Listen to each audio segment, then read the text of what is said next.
சமவேலைக்கு சம ஊதியம் கோரி சென்னையில் 25வது நாளாக இடைநிலை ஆசிரியர்கள் போராட்டத்தில் ஈடுபட்டு வருகின்றனர்.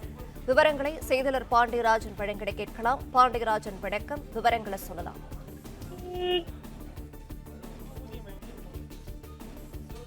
அவருடைய தொடர்ச்சியான போராட்டத்தை முன்னெடுத்திருக்கிறார்கள். திமுகவினுடைய தேர்தல் வாக்குறுதி எண் 311 படி அவர்கள் சொன்னதை செய்ய வேண்டும், அதுவரை சமரசம் இல்லை என்கின்ற அவர்கள் தெரிவித்து அந்த போராட்டத்தை முன்னெடுத்துக் கொண்டிருக்கிறார்கள். இடைநிலை ஆசிரியர்களாக 2009 ஜூன் மாதத்திற்கு பிறகு பணியில் சேர்ந்தவர்கள் தற்பொழுது அவர்களுக்கு ஊதிய முரண்பாட்டை களைய கோரி தொடர்ச்சியான போராட்டத்தை முன்னெடுக்கக்கூடிய நிலையில அரசு தரப்பில் 3 முறை அவர்களுடன் பேச்சுவார்த்தை என்பது நடத்தப்பட்டது. பள்ளிக்கல்வித்துறை உயர் அதிகாரிகளுடன் 2 முறை பேச்சுவார்த்தை நடைபெற்றது. அது சமரசத்தில் முடியவில்லை.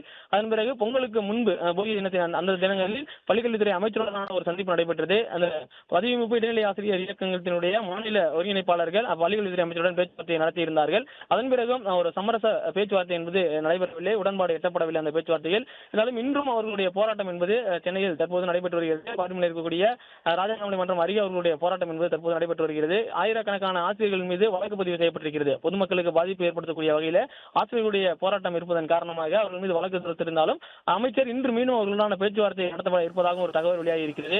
சம வேலைக்கு சம ஊதியம் வேண்டி போராடி கொண்டிருக்கக்கூடிய இடைநிலை ஆசிரியர்கள் 25வது நாளாக இன்றும் அவர்களுடைய போராட்டத்தை முன்னெடுத்திருக்கிறார்கள்.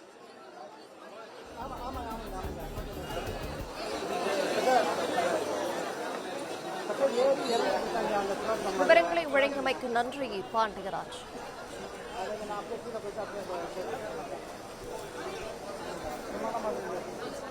பிளே ஸ்டோர் மற்றும் ஆப் ஸ்டோரில் இருந்து பாலிமர் செயலியை QR கோடு மூலம் பதிவிறக்கம் செய்யுங்கள்.